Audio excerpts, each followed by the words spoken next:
Papa Dudut.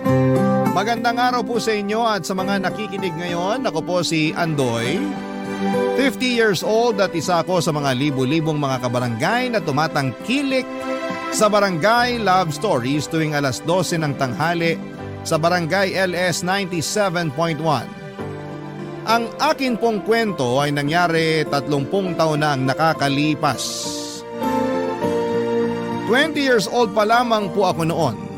Siguro may magtatanong na bakit ngayon lang.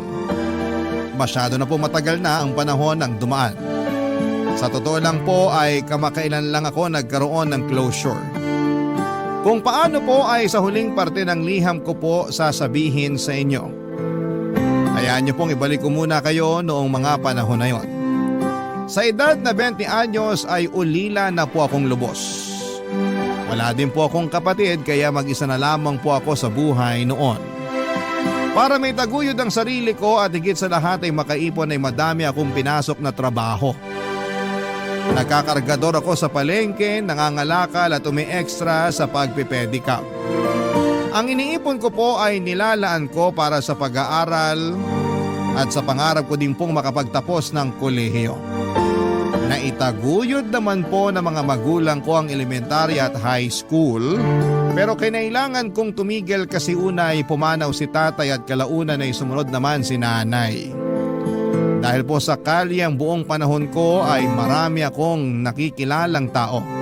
At isa na po doon ay si Maylene, 22 years old na po siya noon. Graduating na sa kurso niya. Nag-iisang anak po siya ng nanay niyang si Aling Gila. 40 years old naman siya noon.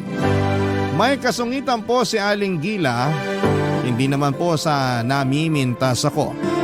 Pero mata pobre po siya. Mataas po siya, ang pangarap niya sa buhay at para sa kanya ay si Maylene ang tutupad na mga yon. Kabaliktaran naman ni Aling Gila si Maylene na ubod ng bait, maalalahanin at mapagmahal. Nung unang maisakay ko siya sa pedicab ko ay may kung ano na akong naramdaman para kay Maylene. Pero syempre hindi naman po maganda ang buhay ko kaya naman sinolo ko na lamang ang nararamdaman ko. Medyo hindi po maganda ang unang pagkikita namin ni Maylene kasi habang nasa biyahe na kami sa pedicab ay bigla siyang nagpanik kasi nawawala po ang wallet niya.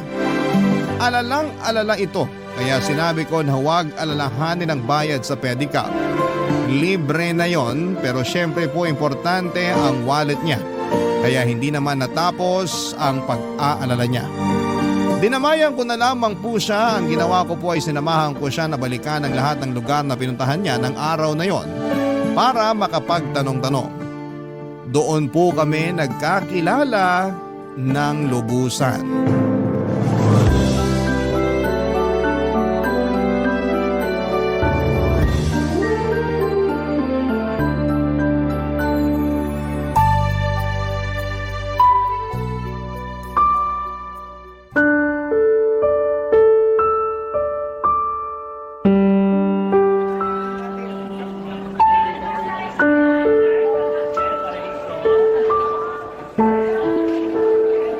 Miss, andito ako! Kumusta? Nakita daw ba nila yung wallet mo? Hindi eh. Tara, puntahan pa natin yung ibang lugar na napuntahan mo. Ito na yung huling lugar na napuntahan ko. Saan kaya nahulog yun? Mahalaga pa naman yung mga nandun, mga IDs ko. Nandun din yung mga resibo sa mga nabayaran ko sa school para i-present sa registrar. Oo, minahon ka. Pasensya na ha. Wala akong panyo na maipapahiram sa'yo. Okay lang. Hindi ko alam kung anong sasabihin sa'yo eh. Wala ka namang kasalanan eh. Wala na rin siguro ang wallet ko.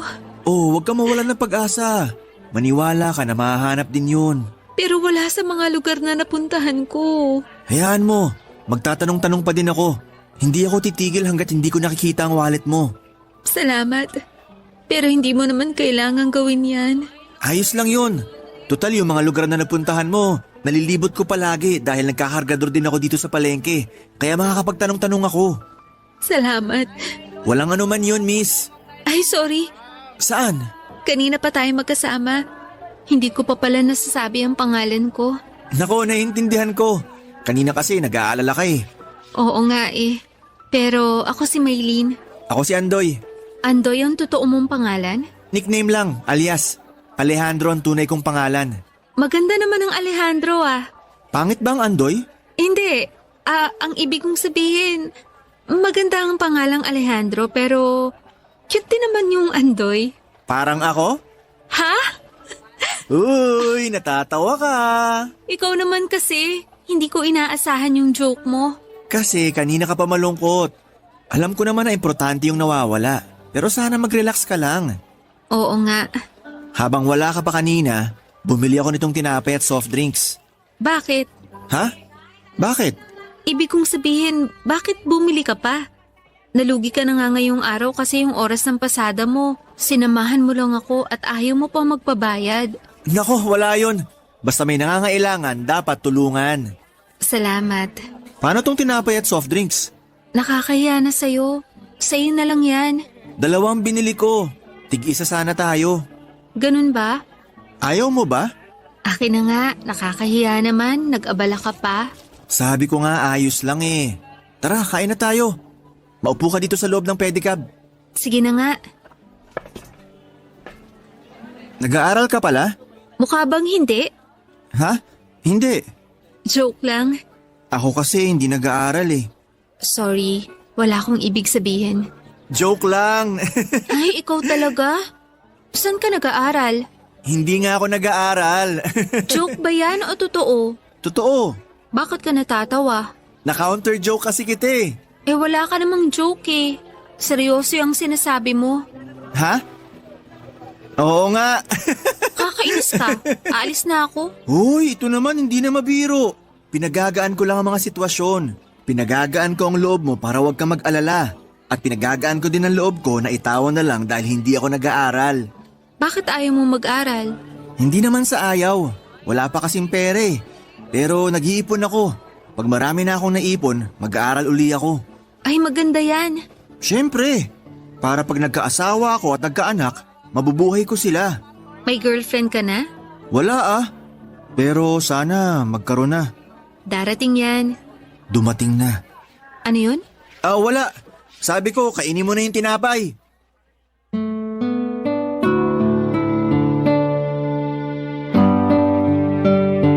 Papadudot, napakasaya noong araw na yon. Sa totoo lang, noon lang ako sumaya ng ganon at si Maylene ang dahilan. Mahaba pa ang naging kwentuhan namin kasi umikot pa kami para magtanong-tanong tungkol sa wallet niya. Kahit na wala kong kinita ng araw na yon ay iba pa din ang pakiramdam. Napakasaya ko talaga na nakilala ko si Maylene. Nalaman ko pa kung saan siya nakatira kasi hinatid ko siya sa mismong bahay nila. Pero pagkababa ko kay Maylene sa tapat ng bahay nila ay saka ako dinagukan ng katotohanan na hindi magiging kami. Malabong magkagusto sa akin si Maylene sa estado ng buhay ko. Kahit na ganoon ay naramdaman ko ay ginawa ko pa ding inspirasyon si Maylene para magsipag palalo. Kung doble ang sipag ko noon ay triniple ko pa para mahabol ko ang estado ng buhay nila. Madalas kaming nagkakasalubong ni Maylene sa mga lugar na pinupuntahan niya. Hindi dahil sa gawa ng pagkakataon kundi inalam ko talaga kung saan siya nagpupunta at ang schedule niya. Naging stalker ako sa mabuting paraan, Papadudot. Kasi gusto ko lang naman na safe si Maylene sa pagpasok at pag-uwi sa kanila. Nakikita ko din naman na hindi naiilang si Maylene sa mga pagkakataon na nagkikita kami. Ramdam ko din naman na masaya siya, Papadudot.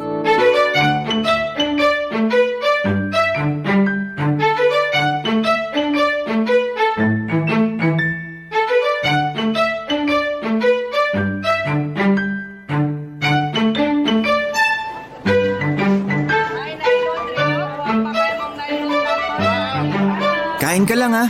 Ikaw talaga? Baka wala ka nang naiipon, kakalibre mo sa akin ha. Ikaw naman. Pangatlong beses ko palang na panlilibre to sa'yo. 4. Kasama yung tinapay at soft drinks nung una tayong magkakilala. Ay oo nga, 4 pala. O kita mo na? Ang daming beses na. Maylene naman, ginatang bilo-bilo lang yan. Hindi naman mauubos ang kita ko dyan. Nung isang beses, spaghetti ang kinain natin. ₱5 lang naman ang nadagdag sa presyo ng ginatang bilo-bilo. Kaya hindi malaking halaga yun. Kahit na, iniisip lang naman kita. Talaga? Anong talaga? Iniisip mo ako? Oo. Teka, ikaw, pilyo ka ha? Ayos lang yun. Kasi iniisip din naman kita. Iniisip mo ko? Oo naman. Bakit? Ha? Wala lang. Anong wala lang? Pwede ba yun? Kasi nga mahal kita. Ha? Ha? Ang ibig kong sabihin, kasi baka, kasi, Ano? Maylin, huwag ka magalit. Sorry. Sorry talaga. Saan naman? Sa nasabi ko, Ano sa mga sinabi mo yung hinihingi mo ng sorry? yung mahal kita. Ang ibig sabihin, hindi mo ako mahal. Hindi, mahal talaga kita. Ano? Sorry. Ikaw kasi tinanong mo eh. So ano nga? Mahal mo ko o hindi? Mahal? Hindi sigurado. Ibig kong sabihin mahal. Mahal na mahal. Mahal din kita. Ay, salamat. Ano? Anong ano? Anong sabi mo? Tama ba yung nadinig ko? Ano bang narinig mo? Na mahal mo din ako. Oh, klaro pala eh. Maylin, naguguluhan ako. Ibig bang sabihin, sinasagot mo ko? Kanina pa, di ba? Tayo na? Kanina pa nga, di ba? Ayaw mo ba? Gusto! Gustong gusto! Woohoo! Kami na! Hoy, may mga kumakain. Bakit ba? Masaya ako eh. Oh, wag masyado, kasi may ipapakiusap ako sa'yo. Kahit ano, kahit imposible pa yan gagawin ko para sa'yo. Hindi naman imposible. Ano ba yun? Tayo na, di ba? Oo. Pero pakiusap ko sana na isekreto muna natin. Ay, sorry. Kakilala mo ba yung mga kumakain? Hindi sila. I mean, kahit sino wag na muna nating ipagkalat. Tayo na lang muna sana ang nakakaalam. Bakit? May pangako ko kay nanay na magtatapos muna ng pag-aaral bago mag-boyfriend eh. Kaya, hintayin na muna natin na makagraduate ako.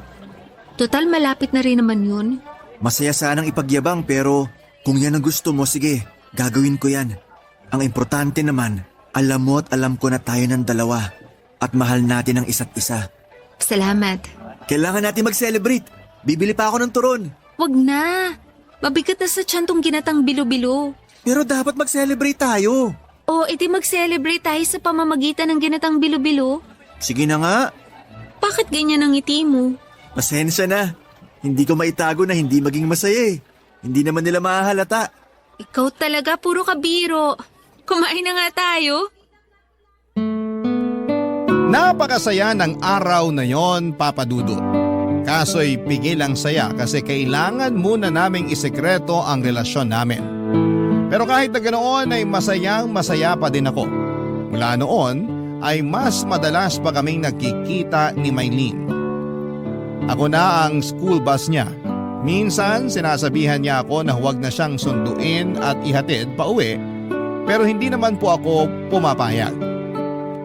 Hindi ako mayaman kaya yun na nga lang ang magagawa ko sa kanya. Kaya pinakiusap ko kay Maylin na pagbigyan na lamang ako. Wala din naman siyang magawa bukod sa makulit ako ay mahal niya din naman ako. Kahit na ang dami ko pang pinapasok na racket para mas madaming maipon ay hindi nawawala sa schedule ko ang pagsundo at paghahatid kay Maylin. Hanggang sa dumating ang araw ng graduation niya. Nandun po ako pero hindi ako makalapit sa kanya dahil kasama niya ang nanay niya. Pero sobrang proud po ako sa pagtatapos ni Maylin. Saka sabi ko sa sarili ko na tiis-tiis lang dahil graduate na si Maylin, pwede na niya akong ipakilala sa nanay niya at ipaalam sa mundo na may relasyon kaming dalawa. Pero mali pala ang iniisip ko kasi sinabihan pala si Maylin ng nanay niya na hindi daw porket graduate na siya ay pwede na siyang makipagrelasyon.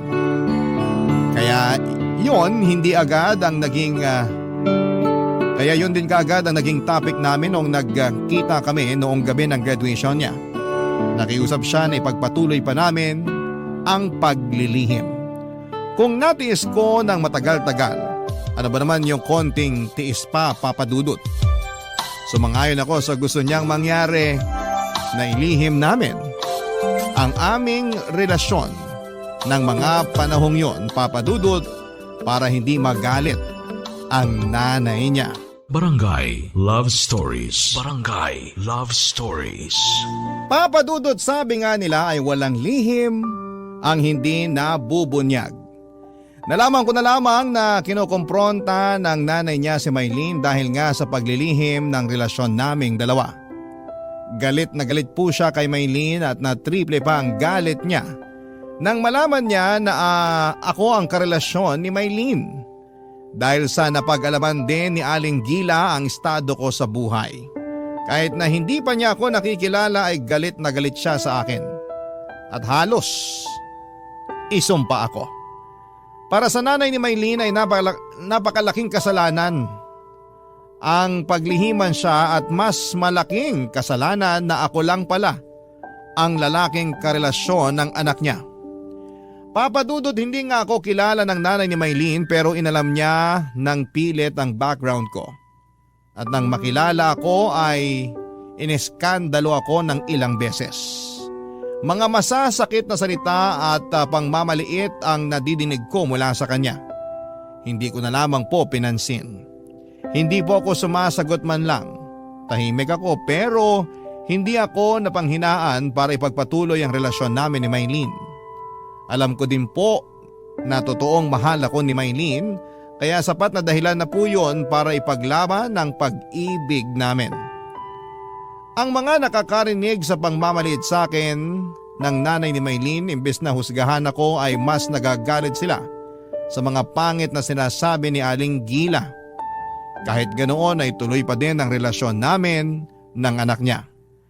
Para kaming mga pugante na nagtatago at hindi pwedeng mahuli. Hindi ko alam na sobra na pala ang dinadala ni Maylene sa damdamin niya dahil sa ginagawa sa akin ng nanay niya kaya gugulatin niya kami sa isang balita.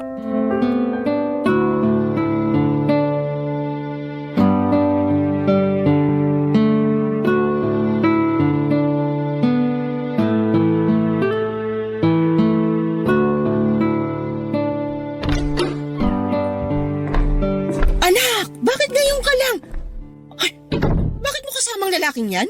Magandang gabi po, Aling Gila. Lumayas ka rito. Ang kapal naman ng pagmumukha mong tumuntong sa tahanan ko. Nay, tama na. Aalis na muna ako, Maylene. Hindi, dito ka lang. Aba, sino ka para magdesisyon dito? Tahanan ko ito. Ganun ba, Nay? So wala po akong karapatan dito? Paalisin mo ang lalaking yan kung gusto mo ng karapatan. Hindi! Maylene, baka mag-away kayo. Aalis na ako. Umalis ka na. Hindi siya aalis, Nay. Nandito kami dahil may sasabihin kami sa inyo. Sabihin mo na. Tapos paalisin mo na yung lalaking yan at ayoko nang makitang pagmumukha niyan dito kahit kailan. Buntis po ako. Si Andoy ang tatay. Ha? Hayop kang lalaki ka! Lumayas ka rito! Ang kapal na mukha mo! Sinira mo ang mga pangarap ko para sa anak ko! Nay, pangarap mo sa akin o pangarap mo lang? Isama niyo naman ako sa mga plano niyo. Bakit ikaw nagplano ka ng ganyan? Sa palagi mo matatanggap ko yan? Nangyari na to, Nay. Wala na tayong magagawa. Ipalaglag mo yan! Ano?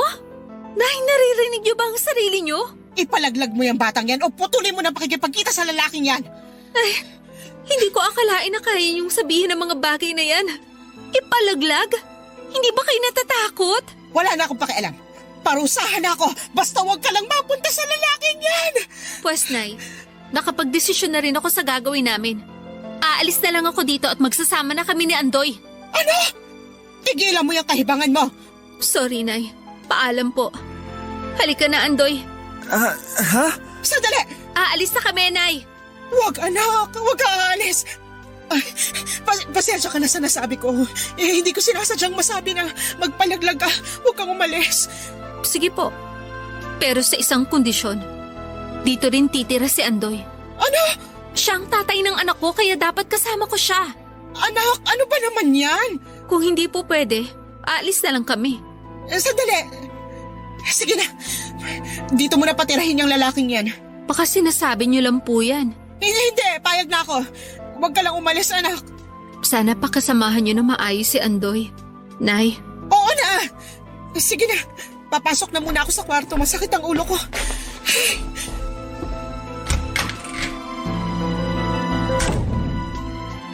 Uy, bakit ka tulala? Hayaan mo na si nanay. Hindi yun ang ikinabigla ko. Alin yung pagbubuntis ko? Bakit hindi mo sinabi agad sa akin? Nagkagalit ka ba? Hindi naman, pero sana sinabi mo agad sa akin para naingatan kita. Ayos lang naman ako. Eh si baby, Ayos lang siya, huwag kang mag-alala. pero bakit mo sinabi sa nanay mo na dito na ako titira? Dapat nandito ka para maalagaan mo kami ni baby. Gusto ko yun. Kaya lang baka mapano ang nanay mo. Hindi mapapano yun. Malakas pa siya sa kalabaw. Wala namang sakit si nanay. Kalimutan na nga muna natin yun. Ngayon palang pumapasok sa utak ko na magiging tatay na ako. Dapat mag-celebrate. Huy, ayan ka na naman sa celebrate. Wag na. Yung nandito ka lang, sapat na yun. Ano bang kailangan kong bilhin? Bibili na ba ako ng mga lampin? Ang luma ng lampin ha? May mga diapers na ngayon. Oo nga pala. Damit na lang o kaya sapatos. Tumigil ka nga. Hindi pa nga natin alam kung babae o lalaki si baby. Eh di pang unisex ang bibilhin ko. Alam mo, mabuti pa, halika na. Hakutin na natin yung mga gamit mo. Pwede ba na nandun pa din ang mga gamit ko? Pero dito na ako sa'yo? Kung yun ang gusto mo, sige. Basta dito ka na uuwi Pupunta ka lang doon kapag may kukunin ka. Papadudot wala akong nagawa kundi ang sumunod sa kagustuhan ni Maylene na makipisan sa kanila. Tama naman siya na kailangan niya ako lalo na at dinadala niya ang aming magiging anak. Sobrang halo-halo ang emosyon ko. Masaya ako dahil magkaka-baby na kami pero nagwo-worry ako dahil natatakot ako na baka mapabayaan ko ang mag-ina ko. Dahil sa kakarampot pa lamang ang pera ko. Kailangang makaipon sa pangangalaga kay Maylene habang nagbubuntis. Para sa panganganak niya at sa gatas at iba pang mga pangangailangan ng baby. Hindi pa kasama ang pagdating ng panahon na mag-aaral ang anak namin. Pero alam ko na kakayanin ko. Pipilitin kong kayanin para makaipon. Magtatrabaho ako ng sobra pa sa triple. Kahit 24 oras pa akong magtrabaho, basta may taguyod ko lamang ang pamilya ko. Kinausap ko na rin po si Maylene para humingi ako ng tawad dahil sa aksidenteng pagkakabuntis niya. Sinabi naman niya na huwag ko daw isipin yon. Ang importante ay magkasama na raw kaming dalawa. Dahil graduate na si Maylene ay naghanap din kaagad ito ng trabaho at maswerteng natanggap naman din kaagad. Ako lahat ng pwedeng trabaho na kunin ko ay pinasok ko na.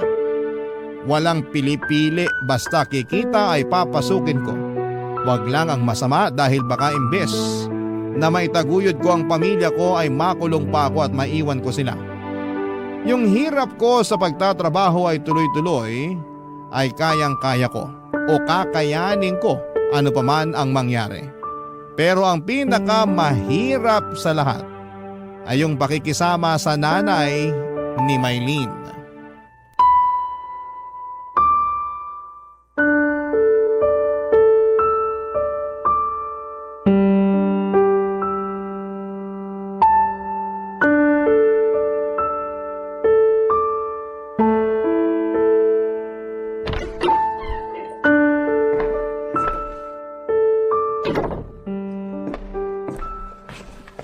Naku, nandito na palang senyorito.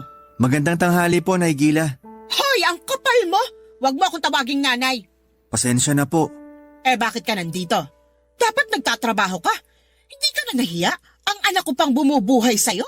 Gusto ko po magbigay ng pera, pero sabi ni Maylene itago ko na lang daw sa bangko para sa pangangailangan sa hinaharap.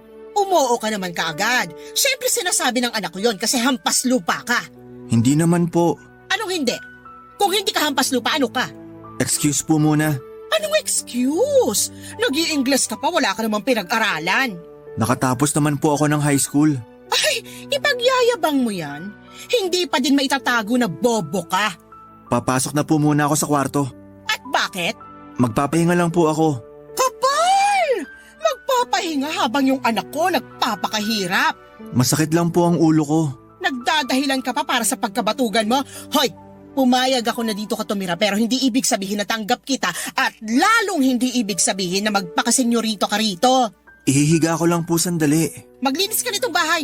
Dito ka nakatira, hindi ka man lang tumulong. Ano ako dito, katulong mo? Sige po, lilinisin ko po mamaya.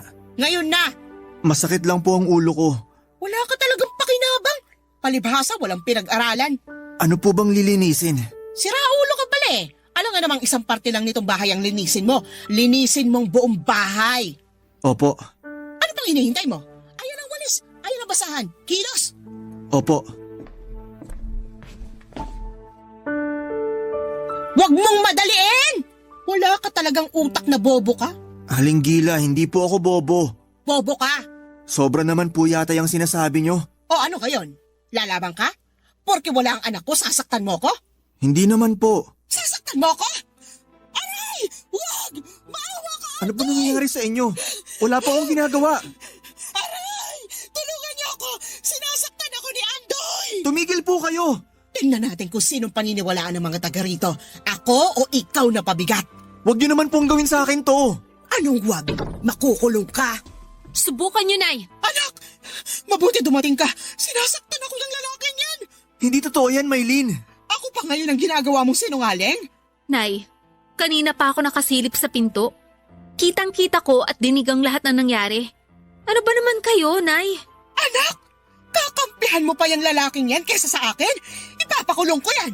Sige, Nay. Kung yan ang gusto nyo. Maylin, wala akong ginagawa. Alam ko. Kaya nga hintayin natin ang mga pulis at ako na magwi-witness. Anak, ano ka ba? Ako na nga sinaktan dito. Mapapatunayan niyo po ba? Sapat ng salita ko. Sige, Nay. Kung mas gusto niyo maiskandalo pa ang pamilya natin. Anak, ano ba nangyayari sa'yo? Maylin, para matapos na to, babalik na lang ako sa bahay. Araw-araw na lang akong dadalaw para kumustahin ka. Ako pa din naman na nagsusundo at naghahatid sa'yo. Mabuti pa nga. Salamat naman. Sandali. Kukunin ko lang ang mga gamit ko para doon na tayo sa bahay mo. Ano? Anak, huwag ka sumama. Hayaan mo na siya. Ewan ko na sa inyo, Nay. Ayoko magalit sa inyo kaya kami na lang ang aalis. Huwag ka nang umalis, anak. Please. Hindi ako aalis. Pero mangako kayo na ito na ang huling beses na pagsasalitaan at pag-iisipan nyo na masama si Andoy. Mangako kayo at gawin nyo. Oo, anak. Papadudot natapos na naman ang araw na yon at muling nangako si Aling Gila. Tahimik kami ng ilang araw, walang panunumbat, walang parinig. Akala ko ay ayos na ang lahat pero may mas malaking pasabog pala si Aling Gila. Pinagplanuhan niya ang isang bagay na ikakasira ko para tuluyan akong itakwil ni Maylin. Ang naging plano niya ay kinausap ang isa sa mga kakilala ko at kinontsaba na yayain akong uminom at lasingin. Pagkatapos noon ay may papupuntahin silang babae na inupahan para magpanggap na karelasyon ko. Siyempre hindi lang yon, planado na rin na darating si Aling Gila kasama si Maylin para mahuli kami ng inupahang babae na nakakandong sa akin kahit na wala na akong malay. Nakakatawa nga na may gagawa pala talaga ng ganon. Yung tipong ginagawa ng mga kontrabidang nanay sa mga pelikula. Pero siyempre, huli na noong nalaman ko kasi nagtagumpay si Aling Gila.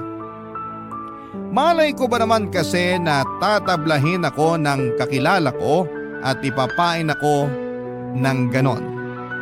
Kaya huling-huli ako ni Maylin, papadudot, na may kalampungan na babae na wala akong kaalam-alam.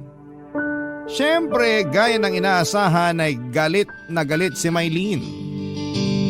Mag-iiskandalo at aawayin ang inupahang babae. Barangay Love Stories. Barangay Love Stories. Papadudot matapos mag-iskandalo ni Maylin ay umalis ito nang hindi man lang sinundan ni Aling Gila. Nagpaiwan siya para makausap ang mga kakonsyaba. Inabutan niya ng pera ang kakilala ko pati ang babaeng inupahan niya. Nang hingi pa ng dagdag ang babae dahil wala naman daw sa usapan na masasampal siya ni Maylin. Ayaw sana magbigay ni Aling Gila pero nanakot ng babae na aaminin kay Maylin ang lahat kapag hindi siya nabigyan ng dagdag. Inisman ay walang nagawa si Aling Gila kundi ang magdagdag ng bayad. Matapos ang usapan nila ay umalis na rin kaagad ang tatlo. Para akong tanga dahil kinaumagahan ay nagising ako sa tapat nung tindahan na pinag-inuman namin. Iniwan na lamang nila ako doon na parang basura. Masakit ang ulo ko na umuwi sa bahay nila Maylin. Wala akong alam-alam sa nangyari ng gabing yon.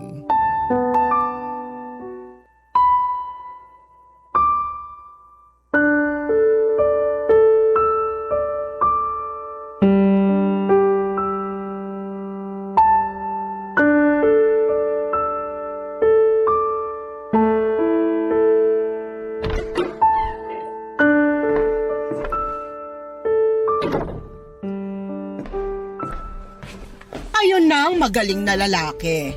Magandang umaga po, Aling Gila. Ay, talagang magandang umaga ko ngayon. Ewan lang sa'yo. Po? Ewan ko sa'yo. Si Maylin po. Bakit? Nasaan po siya? Iwan mo muna kami, Nay. Tawagin mo lang ako.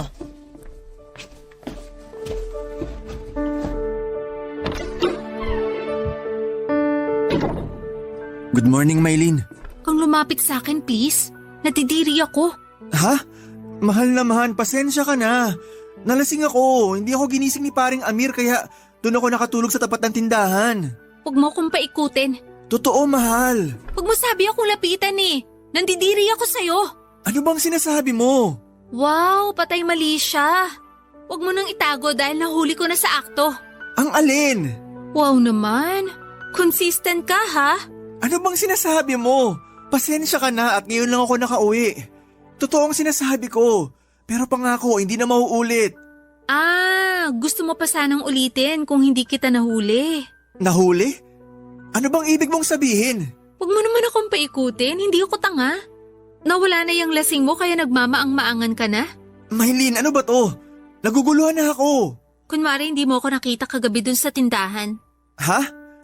Nagpunta ka dun? Andoy naman. Maylin, diretsuhin mo na nga ako. Gusto mong derechahan? Oo. Lumayas ka dito. Mahal naman. Dahil lang sa naglasing ako, papalayasin mo ako. Tingin mo ba ganun ako kababaw? Na dahil lang sa paglalasing mo kaya ako galit? Eh ano pang dahilan? Gusto mo pang sa akin manggaling. Oo. Hindi ka na nahiya? Mambababae ka lang sa tindahan pa. Nakitang-kita na maraming tao. Nambababae?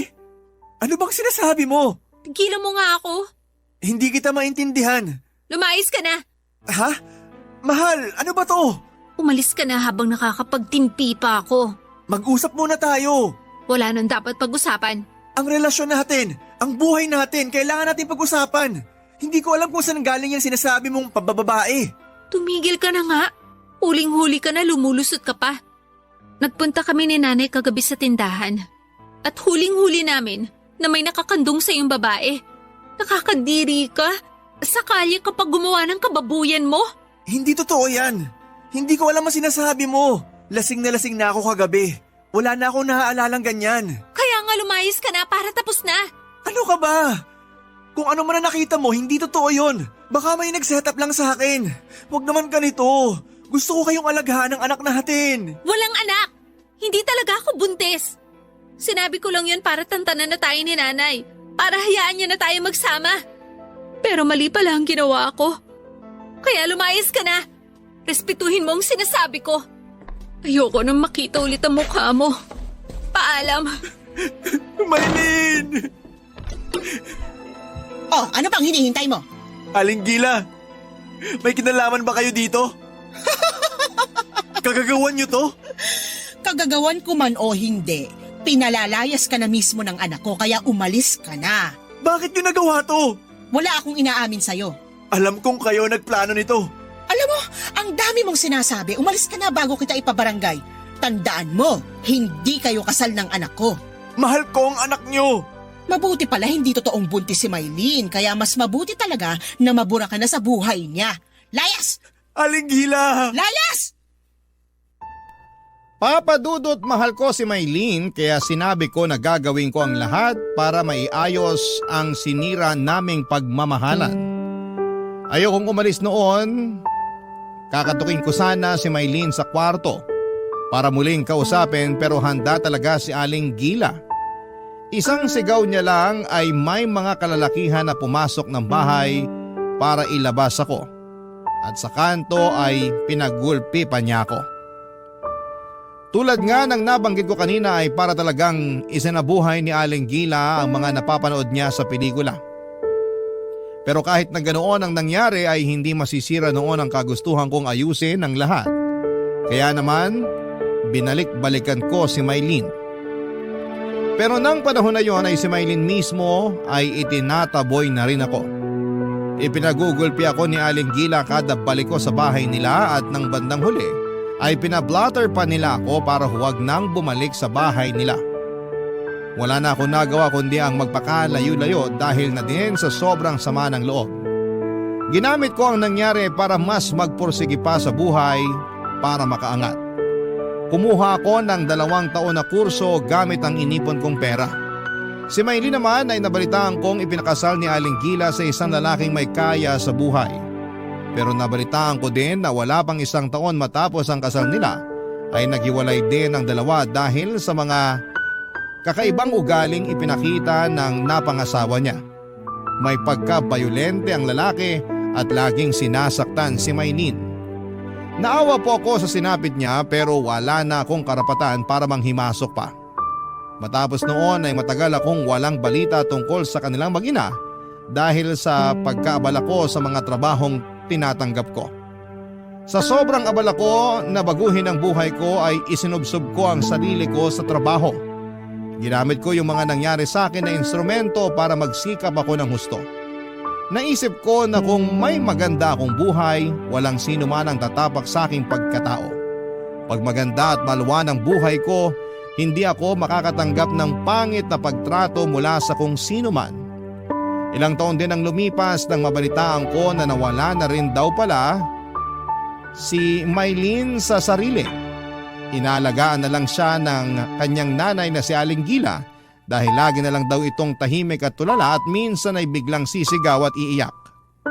Makalipas nga ang 5 taon ay aksidenteng nakasalubong ko si Aling Gila. Malaki na ang pagbabago sa itsura niya dahil sa edad.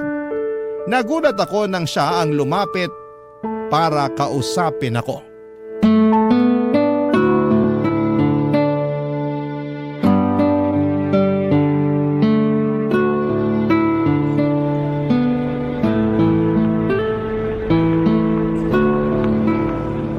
Andoy, Aling Gila, kayo ba yan? ako nga. Magandang umaga po. Magandang umaga din. Kamusta po? Eto, hindi maganda ang buhay. Hindi naman po siguro. Ang gara naman ang pananamit mo. Salamat po. Kotse mo yan?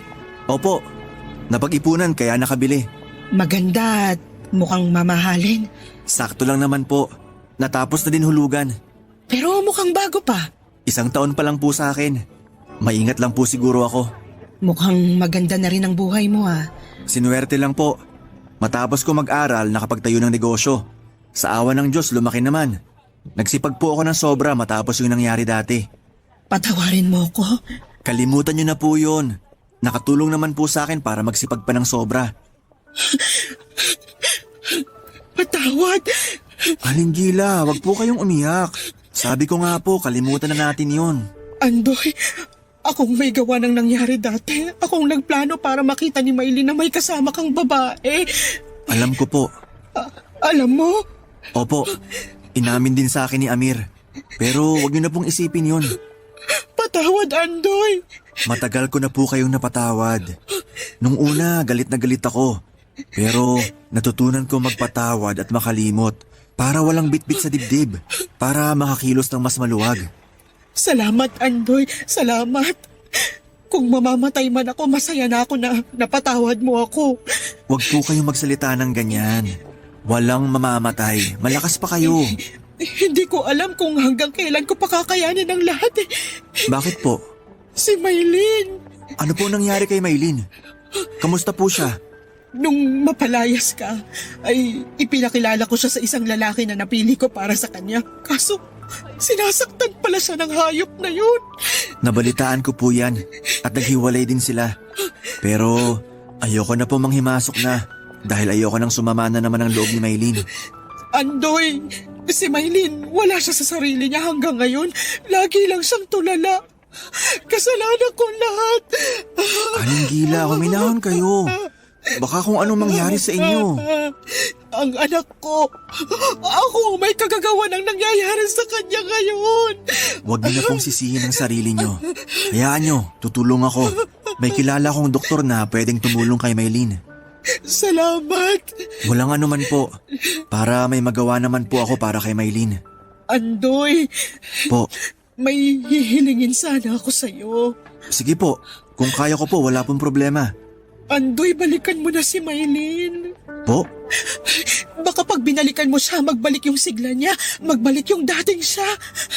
Alam na din niya na ako may gawa nung nahuli ka niya, kaya hindi na siya galit sa'yo. Aling Gila. Nakikiusap ako, mahal ka ng anak ko. Aling Gila, hindi na po pwede. May asawa na po ako ngayon at may 3 anak na. Yun pong doktor na sinasabi ko na tutulong kay Maylene ay yung asawa ko po. Huwag po kayong umiyak. Hindi ko po pababayaan si Maylene. Andoy, patawarin mo ako. Aling Gila, tama na po. Papadudot, napaluhod si Aling Gila sa narinig niya. Ramdam ko ang kanyang pagsisisi. Ramdam ko na inaako niya lahat ng pagkakamali kaya nagkaganon si Maylene. Itinayo ko siya at sinabing huwag na silang magsisihan at higit sa lahat ay huwag na niyang sisihin ang sarili niya sa mga nangyari. Ang kailangan niya ay lakasan na lamang ang loob at gawin ang pwede pang magawa para maiayos ang lahat. Hindi man 100% pero sigurado ako nagagaan kahit papaano. Binigyan ko siya ng kaunting halaga para sa panggastos nila at sinabing dadalaw kami ng asawa ko sa kanila para matignan ang kalagayan ni Maylene. Papadudot, dahil sa pagkikitang yon ay hindi ko mapigilang sumagi sa isipan ko ang buhay ko noon. Nung para lamang akong basura na tinatapak-tapakan. Pero pasalamat pa din po ako sa mga nangyari dahil naituloy ko ang pag-aaral ko at naging matagumpay ang negosyong tinayo ko. Ang pinangarap ko dati na mabigyan ng magandang buhay ang magiging pamilya ko ay nangyari na. Maayos ang mga anak ko at siniguro kong nakaantabay na ang lahat ng kailangan para makatapos sila ng pag-aaral. Lagi kong itinuturo sa mga anak ko ang maging mapagmahal at laging ikonsidera ang mga nakakaharap dahil hindi lahat ay maganda ang pinagdadaanan at tinatakbo ng buhay. Mahalaga na maiparamdaman lang natin sa kanila na kabilang at may silbi pa rin sila sa lipunan at hindi basta-basta lamang. Matapos matignan ng asawa ko si Maylene ay nabigyan niya ito ng gamot. Yung mga sumunod base sa reseta ng misis ko ay ako na mismo ang bumibili para kay Maylene. Ipinapadala ko mismo sa kanila. Alam po ng asawa ko yon at alam niya din kung sino si Maylene sa buhay ko at tanggap niya yon. May mga pagkakataon na dinadalaw din si Maylene ng asawa ko para kumustahin. Pero parang si Maylene na rin daw mismo ang may gusto na hindi siya gumaling. Makalipas ang mahigit 20 taon ay binawian na rin ng buhay si Maylene. Ang pagkawala ni Maylene ay ang naging closure ko na rin. Opo, Papadudot, kinalimutan ko na po ang mga nangyari at nakapagpatawad na ako. Pero may naiiwan pa po talaga sa puso ko na hindi ko matanggal hanggang sa maging malaya na muli si Maylene. Yun po ang naging closure ko.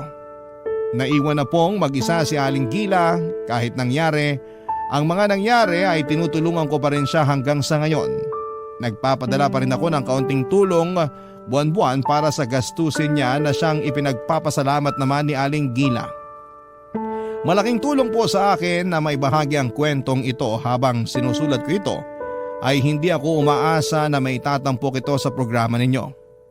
Dahil alam kong marami ang mga nagpapadala. Ngunit pinagpapasalamat ko po kung sakasakali. Papadudot, yung magkaroon lang ako ng lakas ng loob na isulat ito at mailahad ang damdamin ko ay sapat na para sa akin na tulong para sa kapayapaan ko na rin. Maraming salamat po at sa lahat ng mga kasama mong bumubuo ng Barangay Love Stories. Hindi nyo lang alam kung anong tulong ang naibibigay ninyo sa isang katulad ko na kailangan ng platform na ito na mapaglalaharan ng mga saloobin. Maraming salamat po sa pagbasa ng aking kwento at nawa ay manatiling nakatutok ang mga kapuso natin sa Barangay Love Stories. Ang inyong forever kapuso at kabarangay, Andoy. Dear Papa Dudut, hindi ko pa nasisimula ng sulat ko na ito pero nag-aagaw na ang buhos ng luha at sipon ko. Hindi ko po kasi mapigilang mag-emote habang nire-rewind sa utak ko ang lahat ng masakit na pinagdaanan ko para lamang ma-share sa inyo. Ako po si Ika, certified probinsyana. Simula pagkabata para na akong may phobia sa salamin kasi tuwing titingin ako, parang sinisigawan ako ng mundo. Unfair ako sa iyo, deal with it. Imagine, ang bata ko pa. Pero marunong na akong mag-self-pity. Hindi kasi ako pasok sa beauty standards tapos ay bonus pa na hobby ng kalaro ko at kaklase ko ang gawing stand-up comedy material ang itsura ko. Buti na lamang nanay ko ang #1 fan ko. Lagi niyang sinasabi na anak maganda ka, sila lang ang bulag. Ang sweet hindi ba? Pero let's face it. Alam naman nating lahat na walang pangit sa mata ng isang ina.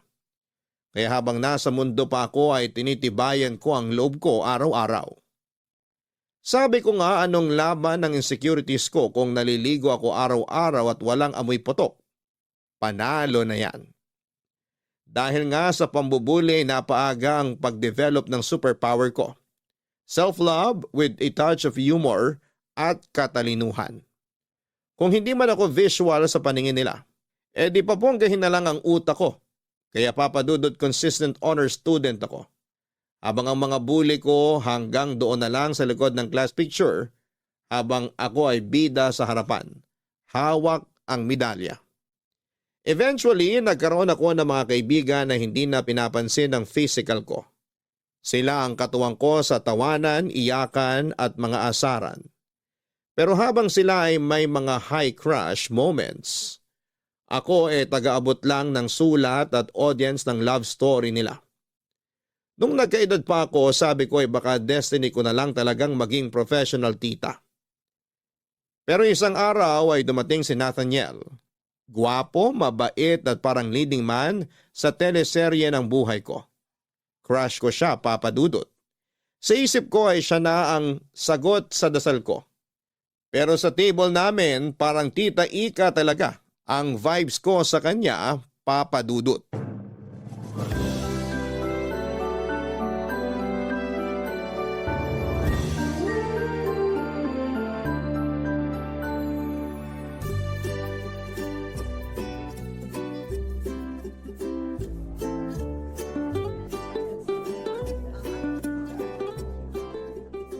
Okay lang naman ang pag-aaral mo? Ayos naman po. Kayo po? Aray, grabe ha. Sobrang sakit ng likod ko. Hala, bakit po? Mas lalo akong tatanda sa kakapo mo.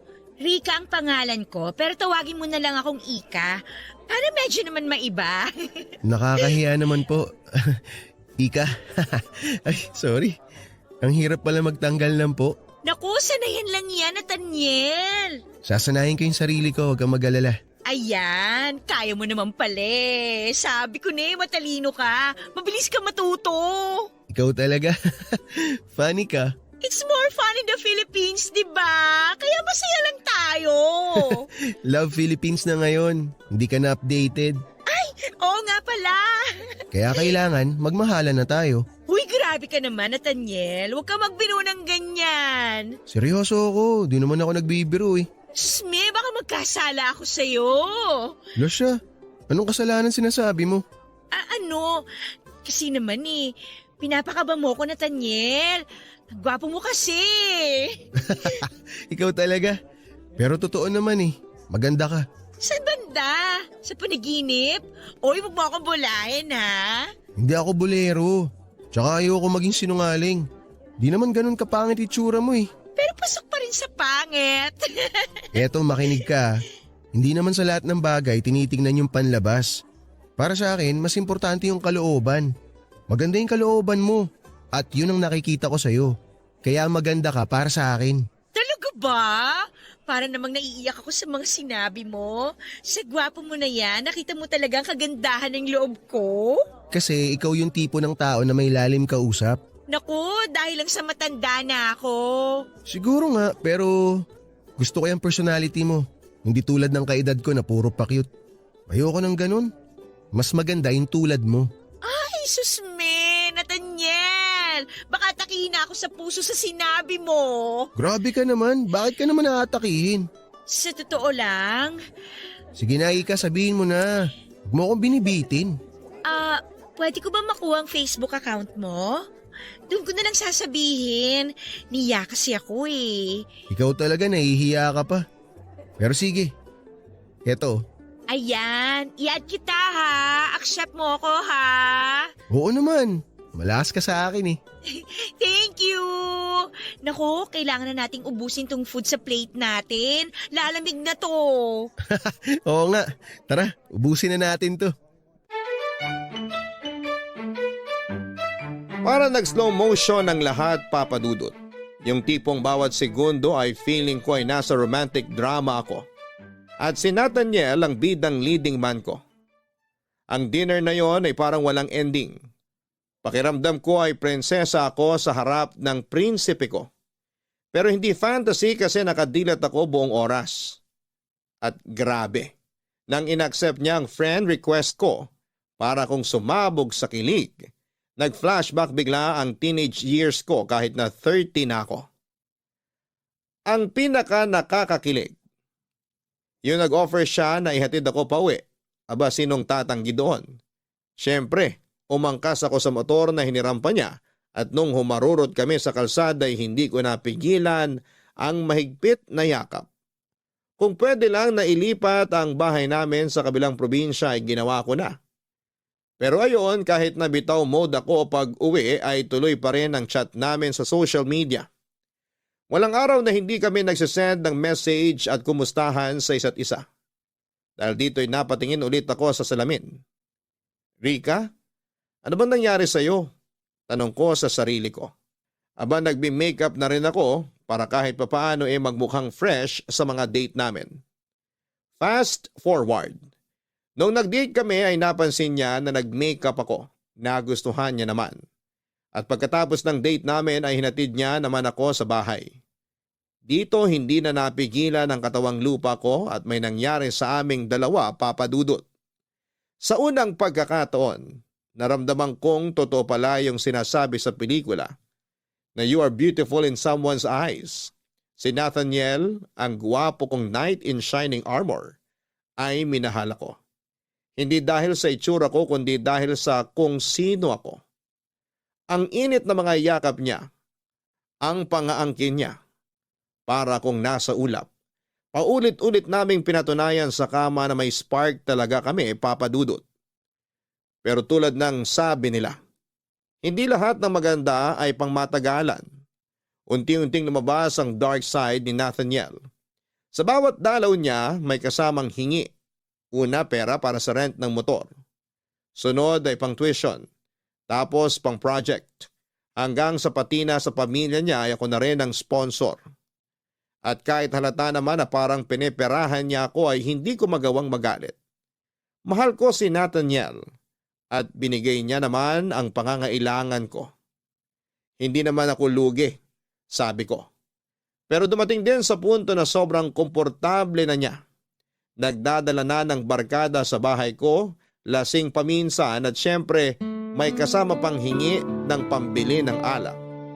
Sa bawat tagay nila para akong natutuyuan ng dignidad, Papa Dudut.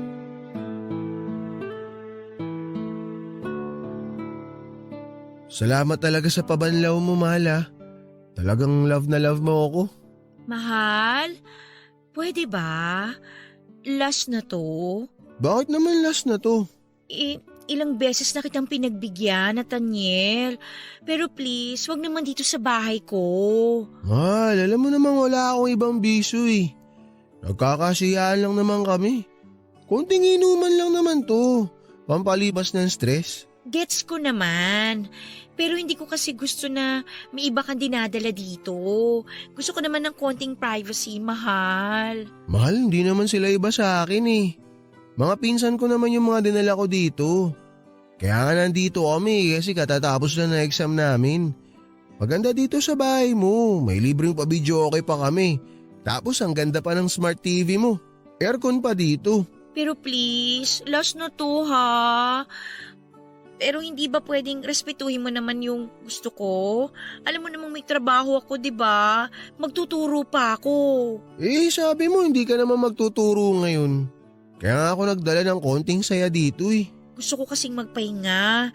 Pero sa ganitong ingay, paano ko magagawa yun? Ay, teka sandali. Mga bro, pakihinaan nyo nga yung volume. O yan, pinahinaan ko na sa kanila. Mahal naman eh. Oo na, sige na, last na to. Di na ako magdadala dito ng mga kainuman ko. Parang lumalabas tuloy, pinagdadamutan mo ako. Hindi ako madamot. Alam mo yan. Hindi lang talaga ako sanay na may ganito sa bahay. Gusto ko lang ng tahimik, maayos na bahay. Yung ganun, ayoko rin na madalas kang umiinom. Bata ka pa eh. Hindi nakakabuti yan. Ayaw mo ba nun? Pagka ganito, mas matagal, tsaka mas masarap. O alam mo na ibig ko sabihin, Mal. Ikaw talaga? Dinadaan mo na naman sa ganyang usapan eh. Eh kasi alam ko naman na gusto mo to. Gusto mong inahalik-halikan kita.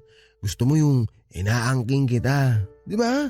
Pwede bang hinaan mo yung boses mo? Marinig nila sa sala, ano ka ba? Di nila tayo maririnig. Huwag kang mag-alala, mahal. Ang bahala sa'yo. Basta hindi ako magsasawa sa'yo. Hindi. Ikaw lang gusto ko. Lagi. Totoo ba talaga yan? Totoo. Ano bang tawag mo sa ginagawa ko? Sa ginagawa natin. Mahal kita kaya nandito ako sa'yo. Ang totoo nga niyan, gusto ko nga mag-live-in na tayo eh. Kaso ikaw ayaw mo pa. Baka naman katawan ko lang gusto mo sa akin ha. Mahal, hindi ganun. Ano ka ba? Alam mo naman na marami pa akong responsibility. May mga kapatid akong pinag-aaral. Ayoko madagdagan ng malaking obligasyon. Kaya ayoko pang mabuntis mo ko. Kaya nga uminom ka ng pills para hindi kita mabuntis. Pwede naman yun eh. Baka ayaw mo lang talaga. Dali-dali solusyonan ng problema. Kasi mahal, kung ako tatanungin, gusto ko na maging tayong dalawa na hanggang dulo. Mahal naman. Basta mahal kita, yun ang tatanda mo. Ha? Kaya ipaparamdam ko yun sa'yo. Palagi. Ngayon, paliligayahin muna kita. Mahal, baka marinig ka nila. Di nila tayo maririnig, huwag kang mag-alala. Dadahan-dahanin kita. Di tayo gagawa ng ingay. Di ka na. Ganito parate ang nangyayari, Papa Dudut. Kahit anong reklamo ko, kahit gaano ko piliting tumayo at maging matatag sa gusto kong mangyari. Nawawala lahat ng lakas ko sa sandaling niyayakap at hinahalikan na niya ako. Para akong nahihypnotize sa lambing niya. Sa bawat bulong na mahal kita ay nakakalimutan ko ang lahat. Gusto ko ang pakiramdam na ako lang ang mundo niya. Sa mga sandaling yon, na ako lang ang babaeng mahalaga. Pero ang totoo ay hindi ko siya mahindiang hindi ko kayang tanggihan ng kahit na anong hingin niya sa akin. Paulit-ulit ng ganitong cycle, Papa Dudut. Ihingi siya ng pera, maglalambing at mauuwi kami sa kama. Sa bawat kasiyahang binibigay niya, may nakatagong kapalit, pera. Ako ang bumabayad sa lahat ng pangarap niya. Ang dating nag-rent lang ng motor, ngayon ay may sarili na siyang motor. At ako ang sumasagot ng lahat. Parang naging ATM na ako sa buhay niya. At ang password ay ang mga matatamis na salita at init ng gabi. Hindi ko maiwasang isipin na para akong punchline sa mga joke na naririnig ko. Parang yung kwento ng baklang bumili ng motor at sapatos para lang manatili ang lalaki sa tabi nila. Siguro nga ganito ang kwento ko. Hindi lang siguro ako tanggap ng mundo bilang pangit na babae kaya ang tanging paraan ko para magkaroon ng halaga sa mata niya ay pera. Dahil kung wala akong trabaho, kung wala akong pera, sino ba ako para kay Nathaniel? Ganito ba talaga, Papa Dudut? Ang kapalaran ng isang tulad kong hindi binayayaan ng ganda. Kapalit ng lahat ay kailangang tiisin ko ang ganitong klase ng relasyon. Kailangan ko bang magtiis at maging bulag basta lamang may kayakap sa malamig na gabi? May maramdaman lang na init ng katawan na tila nagsasabing mahalaga ka kahit papaano. Pero ang tanong na hindi ko matakasan, pagmamahal pa ba ito o panlilin lang na hinahayaan kong mangyari dahil takot akong mag-isa? Naging sekreto ang relasyon namin ni Nathaniel, Papa Dudut. Halos lahat ng tao sa paligid ko, pati na rin ang pamilya ko, akala nila ay busy lamang ako sa trabaho at single na single kasi nga ay parang hindi ka panipaniwala na may lalaking nahuhumaling sa ganda ko. Joke lang po, Papa Dudut. Baka nahuhumaling sa kung ano ang meron ako na pwede kong maibigay. Ewan ko ba? Ginagawa ko talagang katatawanan ng bagay na dapat ay sineseryoso. Ang totoo talaga, Papa Dudut, ay nasa isang relasyon ako na puno ng panghuhot-hot at pagpapanggap. Hindi ko na mabilang kung ilang beses na akong nagbulag-bulagan dahil iniisip ko na baka mahal niya rin ako kahit papaano. Pero let's be real, Papa Dudut. Kahit ganon mo kamahal, ang tao ay nauubos ka rin. Nakakapagod maging blind follower ng love. Isang araw, inimbita ako ng kaibigan ko para magkita at mag-dinner. Siyempre, dinala ko si Nathaniel. Para naman may kasama ako at para makilala siya ng kaibigan ko. Pero Papa Dudut, hindi ko inakala na sa gabing yon ay may magpapabago sa pananaw ko. Doon ko unang na-meet si Elmer, ang pamangkin ng kaibigan ko. Habang nag-uusap kami ni Elmer ay naramdaman ko ang kakaibang saya. Parang may kumikiliti sa puso ko. Hindi ko alam kung ano ang meron pero sobrang gaan niyang kausap. Naiwang kaming dalawa nang mag-excuse si Nathaniel at ang kaibigan ko para mag-smoke at doon ay nagsimula ang mas matagal naming kwentuhan. Narealize ko tuloy na yung treatment ko kay Nathaniel before. Binabase ko lang sa bare minimum na baka he loves me in his own way. Pero si Elmer, siya yung nagpapakita na dapat na bare minimum. And let's be honest, hindi pa nga minimum yon kasi grabe talaga ang malasakit niya. Hindi ko alam kung iniisip ko lang ito dahil sobrang saya ko sa gabing yon o dahil matagal na rin akong hindi nakaranas ng ganitong klase ng atensyon. Pero yun nga, Papa Dudut, pinaramdam sa akin ni Elmer ang isang bagay na akala ko'y matagal ko nang nawala. Ang pagpapahalaga sa sarili.